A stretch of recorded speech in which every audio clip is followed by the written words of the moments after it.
Yo, what is up, guys? Your boy Ed from Savij. You already know. For today's video, I will be doing a special deck profile of a deck that I kind of started theorizing with and started playing at locals. The deck is still going through construction, so there's still a lot of things that I know that I can adjust and make better and just kind of like switch around some things. It is, of course, Kashtira Invoked. It has the DPE package. It's probably something that in the future I will cut, but DPE just being so prominent and just being really good, I don't really want to cut it. So for now, this is what my list looks like, and if I do cut it in the future, I will give you guys a heads up and I'll let y'all know. But for now, Kashtira Invoked, DPE. Let's get into it. Before we continue with today's video, don't forget to go check out my sponsors from Dank Rituals. They have some of the coolest playmats, deck boxes, oversleeves, even dice. They just came out with their brand new travel bag, and it is beautiful. I love it, and you guys will definitely love it yourselves. Make sure you guys click the link down in the description to go check them out. All right, guys, starting off with this deck, of course. I feel like this deck is just really good and just has a lot of different things that it can do.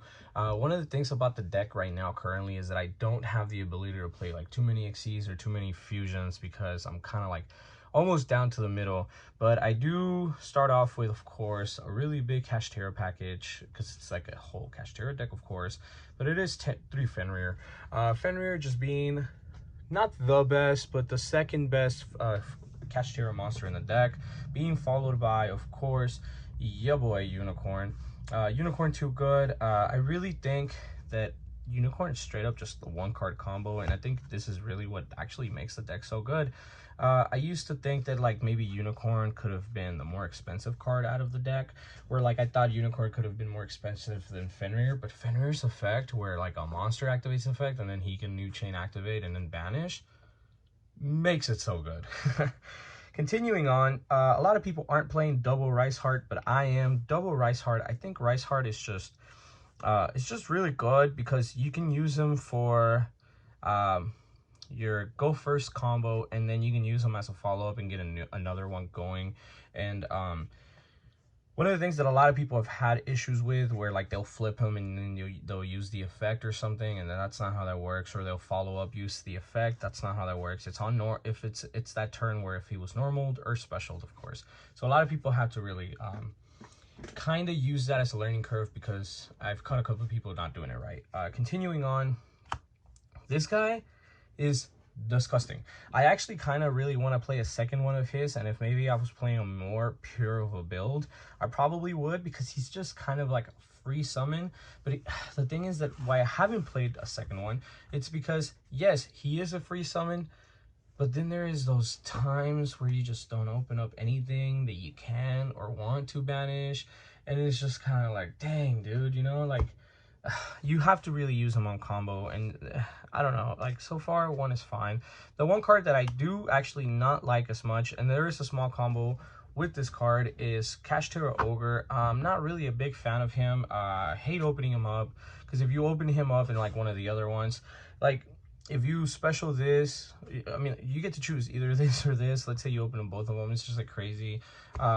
This one is just if you control no monsters, not if you control and Kashtira monsters, so it's not great. The same thing with this one. So these are like the ones you want to special off first, especially Unicorn, because it's your 1-card combo. So it's just like opening this, it's really bad. Like I actually hate opening this card up. But that wraps up all of my Kashtira monsters. I think for the lineup, it's pretty good so far. Nothing too eccentric, just kind of like what people are playing. I've seen some people only play like 2, I mean like only 1 of those, and then I've seen other people play like 3 of these. But for me, in my personal opinion, I think 2 works best, and it's just where it's at right now. Continuing on, of course, I am playing 3 Alistair, because yes, this is Kashtira Invoked, and Alistair normal summon, putting on your helmet, is a thing again for me. And I think I'm probably going to be sticking around to Kashtira Invoked for a little while. I really like that you can use your Invoked combo and fusion summon first off, and then continuing on, and then using your Theoses and whatnot following by. There is certain ways that you have to play your cards, and if you don't play the deck right, you will lose. And it's very important that if you do have a Fenrir or of course a Unicorn, you special summon that first and then you normal this afterwards, so then like that you have that on field. Continuing on, for hand traps, I'm not really playing that many hand traps, but I do have 3 Ash Blossoms and 1 Nibiru. I decided to only play one Nibiru because like I only had one North American NA Nibiru, and then I have like 6 Euro ones. So I was like, man, do I really want to break a set and then just use 2, where I could just go with 1? But if I do follow up with like taking out like the DPE package, maybe taking out the 5 cards the DPE package completely takes up in your main deck, can open up the ability for me to play like a second one in the future. So I'm not 100% sure just yet. The card count already is 44, so I feel like it's already a little too much.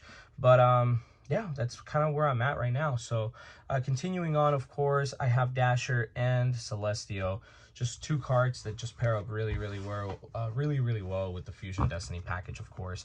And then continuing on to spells, there is just a really big, massive line of spells. Only 4 traps, but all of these spells help me count up to 44, and it's, of course, starting off with 3 pressure planets. The planets that are now, or were now, expensive, because originally the Kashtira, the tier limit planets were expensive, and then these were expensive, and now these are actually dropping in value. So yeah, 3 planets, you got to be able to get that Fenrir, that Unicorn into hand, because Unicorn and 1 card combo. Continuing on, double meltdown. So field spells first, double meltdown, and then a terraforming. So the terraforming can be a 4th planet or a 3rd meltdown. I don't really think that I should be playing 3 meltdowns, but with 2 meltdowns is more than fine because it makes this my 3rd one. Continuing on, of course, I do play 3 Theoses. Theoses just being really good. You have to be smart on how you play Theoses. You have to be smart on how you Rice Heart if you're gonna want to be able to like fusion and whatnot, right? But I think with this is a good lineup. It's a perfect lineup. You get to see Alistair, but not as much as you want to see these things. Alistair on follow-up is a lot better than actually on your starting hand. So this is where we're at. Continuing on, I play only 2 invocations, and I think that like 2 invocations is actually where it should be at, and a lot of people should be playing double invocation instead of having to play 3 invocations and then open up like no Alistairs and nothing but like fusion spells, and it's just kind of like, dang, dude. Moving on, of course, I do play double birth. I was only playing 1 birth originally, and then I realized that a lot of people who are playing pure are actually playing 3, and this deck isn't too like non-pure to where like I can say like, oh, I only play 1, because I was trying it out at 1 and then I just felt like I never saw it, which was good. But sometimes there's those hands where you kind of want to open up a birth and you kind of maybe want to search out the, of course, Theosis later. But so instead of having to search out the birth, you just make it to where you maybe open 1 and then you search this with Unicorn later. That's kind of where I'm at. Continuing on, of course, I do play triple cross out, really good card. I started playing it, and then like in other decks too, and then I just started seeing like people buying it out and start playing it again, and I'm like, yep, good card, bro. Let me tell you, it's a really good card. Moving on, I only play 2 thrusts. I don't really think that thrust is a card that you would want to play at 3, but that's just my personal opinion, because like, what if your opponent doesn't do anything on your turn, and then you just have a thrust in hand, and then you never got to use it? It's not great, but thrust is a really good card. You can set stuff like Kashtira, Theosis, Invocation, Terraforming, and those are just some of the cards in here that you do get to set and or add to your hand, besides Imperm, and of course, Fusion Destiny. Fusion Destiny is a really good card. I'm currently thinking that if I don't cut the Fusion package, maybe I cut down Fusion Destiny to 1. But then like that, it's just kind of like, dang, dude, you're going to only play 1, and then you're going to rely on like triple tactics thrust to kind of like add it to your hand and or set it, and it's just not great if you're doing that. Wrapping it up with 1 call by. I do understand that it's a macrocosmos thing, but I feel like the format, it's starting to become even more diverse than what it's already been, and it's kind of getting crazy. I don't really like playing formats where it's too diverse, because then you don't really understand or know exactly what you can be paired up against and what you want to side, and then like all of that really just changes the game, changes the way that you would play.